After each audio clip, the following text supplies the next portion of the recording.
Born into wealth, raised in privilege, and destined for infamy.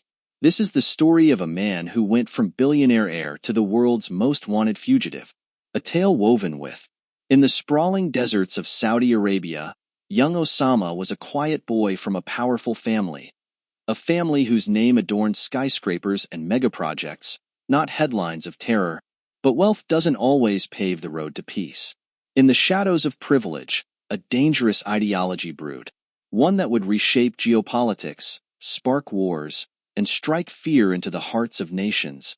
From the battlefields of Afghanistan to the covert planning rooms of terror networks, Osama transformed from a guerrilla fighter to the mastermind of Al-Qaeda, a name that would become synonymous with fear. And then came the moment that changed everything. September 11, 2001. A date etched in history. The man behind the curtain? Osama Bin Laden. His plan was executed with devastating precision, but it painted a target on his back. For years, he vanished like a ghost. But in 2011, the hunt ended with a single mission, a bullet, and a final chapter to his life of terror. Yet, his death was not the end. The world he left behind remains a legacy of conflict, questions, and an enduring impact. This is not just the story of a man. It's the story of an era. So buckle up, rewind history, and prepare for a journey into the life of Osama bin Laden, where privilege met terror and the world was forever changed. Let's dive in. Early life. Osama bin Laden. A name the world would come to know, but it all began on March 10, 1957, though even that's a little disputed. Riyadh? Jeddah? Depends on which government file you're reading. Born to Mohammed bin Laden, a billionaire construction magnate who built much of Saudi Arabia's infrastructure and a fortune rivaling small nations, and Hamida al-Adas, his mother, who divorced soon after his birth, Osama entered the world with a trust fund and a touch of family drama. He grew up in a Brady Bunch of sorts, with his stepfather Muhammad al-Adas, 3 half-brothers, and 1 half-sister. Imagine a Saudi sitcom, but with a $5 billion construction empire in the background. By the time he was old enough to spell inheritance, he was reportedly sitting on a cool $25 to $30 million. Osama's education was as diverse as his interests. He attended the prestigious Al-Thajer Model School, where he likely stood out, not for bad grades but for his deepening interest in religion and a budding fascination with the idea of jihad. In 1971, he even took an English course in Oxford, England. Picture this. A young Osama roaming the streets of Oxford, sipping tea, maybe debating the finer points of civil engineering. Bet you didn't see that coming. At King Abdulaziz University, Osama reportedly dabbled in economics and business administration. Some accounts say he was into civil engineering or public administration, but who's counting degrees when your family builds cities? He didn't just learn numbers, though. He immersed himself in interpreting the Quran, diving into Islamic jurisprudence, and dreaming up ideas of a perfect society. Spoiler alert, his definition of perfect wasn't exactly Pinterest-worthy. Osama was deeply influenced by prominent Islamist thinkers like Abdullah Yusuf Azam and the revolutionary ideas of Syed Qutb. These weren't your average campus professors. They preached ideology that resonated with Osama's growing worldview. His love for religion was rivaled only by his appreciation for poetry, black stallions, and, believe it or not, football. Yes, football. Not just any football. He played as a center forward and had a soft spot for Arsenal FC. Imagine him chanting, "Come on, you Gunners." A surreal mental image, isn't it? And let's not forget his name itself. Osama means lion, and his parents named him after Usama ibn Zayd, a companion of the Prophet Muhammad. Later in life, he adopted the kunya Abu Abdallah, which means father of Abdullah. Sounds noble, right? Meanwhile, his hereditary surname, Al-Khani, quietly existed in the background, like that family heirloom no one talks about. From a billionaire's son with a love for poetry and football to one of the world's most notorious figures, Osama's early years were, well, complicated. Stay tuned. It only gets more intense from here. Personal life. Osama bin Laden. The man? The myth? The family guy?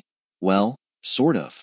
Let's dig into the surprisingly complex, sometimes contradictory personal life of a man who balanced marriages, kids, and political manifestos like some kind of extremist multitasker. At the tender age of 17, Osama married his first wife, Najwa Ghanem. Think of it as the beginning of a very unconventional love story, one that eventually involved at least 5 other women. Over the years, he tied the knot with Khadija Sharif, Khairiyya Sabar, Siham Sabar, and Amal al-Sada, plus a mysterious 6th wife whose marriage didn't make the final cut. Maybe even Osama had a prenup clause. By the time he was done, he was less husband and more collector. And kids? Oh, he had plenty. Estimates range from 20 to 26 children. At that point, you stop counting and start organizing them into sports teams. After 9/11, many of his kids fled to Iran, where they lived under tight control. Picture an awkward family reunion with everyone trying not to bring up Dad's unconventional career path. For a man who orchestrated global chaos, his lifestyle was oddly simple. Bodyguard Nasser al-Bari described him as frugal and strict. He wasn't one for opulence, despite his billionaire roots. Family bonding time often involved desert trips, because what says quality time better than sand dunes and camel rides? Physically, Osama was a towering figure. 6 feet 4 inches with a lanky build that gave him the vibe of a sinister basketball player. He had an olive complexion, walked with a cane, and shifted his headwear style from a Saudi keffiyeh to Yemeni chic over the years. Always the trendsetter. But tragedy followed the Bin Laden family like a shadow. Osama's father, Mohammed bin Laden, died in a 1967 plane crash. 2 decades later, his half-brother Salem bin Laden suffered a similar fate in Texas. Maybe the bin Laden family should have avoided flying altogether. And then there were his infamous political and religious views. Osama wasn't shy about criticizing U.S. foreign policy, which he claimed harmed Muslims worldwide. He railed against secularism, democracy, and socialism, calling instead for the restoration of Sharia law. Syed Qutb's fiery ideology deeply influenced him, fueling his belief in violent jihad and his controversial stance that targeting civilians was justified retaliation. He also held deeply anti-Semitic views, convinced that Jews controlled U.S. politics, media, and Wall Street. His vision of the world was steeped in conspiracy theories, with Israel cast as the ultimate villain plotting to dominate the Middle East. Ironically, Osama had some unexpected opinions. He opposed music on religious grounds, no surprise there, but was surprisingly pro-technology, particularly when it came to construction equipment. Maybe it was the family business talking. And in a twist that feels plucked out of a climate change documentary, he believed in the threat of global warming and even called for action against it. Imagine explaining that stance at a terror summit. Ultimately, bin Laden's personal life was a patchwork of contradictions. A frugal billionaire, a family man turned fugitive, and a man of war who claimed to fight for peace. His life off the battlefield was as complex and unsettling as his actions on it. Career. From college dropout to global orchestrator of terror, Osama bin Laden's rise wasn't just a story. It was the making of a shadow empire. It all began in 1979, when the Afghan-Soviet War ignited a fire in him. Armed with wealth and a vision darker than the caves he would one day hide in, Osama threw himself into the chaos. He teamed up with Abdullah Yusuf Azam, pouring millions into the Mujahideen and founding Maktab al-Khidmat in 1984, a hub to funnel fighters and funds into Afghanistan. But Osama wasn't content being a sidekick. By 1988, he broke away, birthing al-Qaeda, not just a group, but a global terror brand. After the Soviets retreated, he returned to Saudi Arabia, where he went from patriot to pariah. Outraged by U.S. troops on Saudi soil during the Gulf War, he openly challenged the monarchy. His fiery opposition got him expelled in 1991, and he fled to Sudan, a playground for his jihadist ambitions. He built infrastructure, funded terror, and turned al-Qaeda into a multinational operation. But the world was watching. In 1996, international pressure forced Sudan to expel him, pushing him to Afghanistan, where he found an ally in Taliban leader Mullah Omar. And then, he declared war, not with armies, but with fatwas. His 1996 and 1998 proclamations accused the U.S. of desecrating holy lands, propping up Israel, and starving Iraqis. Al-Qaeda wasn't just talk. The 1998 U.S. embassy bombings in Kenya and Tanzania killed over 200 and marked bin Laden as public enemy number one. Missile strikes followed, but he survived, cementing his legend as a phantom who always slipped away. But it wasn't just the Middle East. His reach extended to the Balkans during the Yugoslav wars, where reports tied him to terror networks disguised as humanitarian aid. He was even rumored to hold Bosnian citizenship, though officials denied it after September 11th.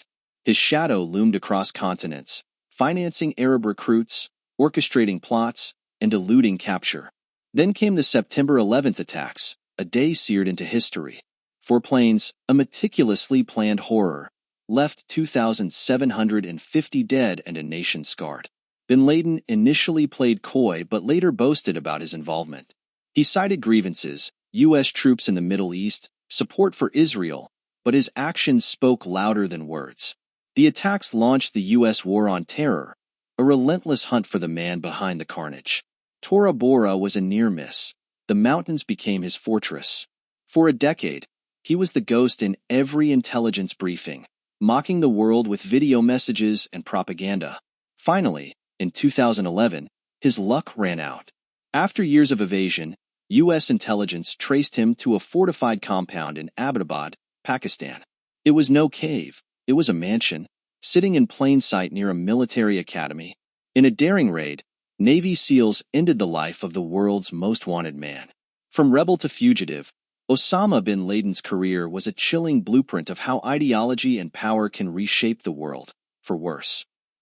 His death closed one chapter, but left behind scars that still bleed today. Death and Aftermath. May 2, 2011. The world's most wanted man meets his end in the dead of night. Codenamed Operation Neptune Spear, this wasn't just a mission. It was a decade-long obsession brought to life. Under the cover of darkness, Navy SEAL Team 6, backed by the CIA, stormed a fortified compound in Abbottabad, Pakistan. This wasn't a remote cave. Oh no, bin Laden's hideout was less than a mile from Pakistan's prestigious military academy, tucked into a quiet neighborhood like some sort of sinister suburban secret. The raid was swift, silent, and surgical. Bin Laden reportedly caught a glimpse of his hunters before suppressed gunfire silenced him forever. Conflicting reports swirl about who fired the fatal shot, but the result was the same. The man who once eluded the world now lay dead. Within 24 hours, the U.S. announced his burial at sea, a move shrouded in both tradition and controversy. Conspiracy theorists still salivate over the lack of photographic evidence and conflicting accounts, but official sources insist the operation was airtight. To prevent his compound from becoming a morbid pilgrimage site, Pakistan demolished it in 2012. Today, it's just another empty lot, slated for redevelopment. But the questions didn't vanish with the rubble. Did Pakistan's ISI know he was there? Could they have been complicit?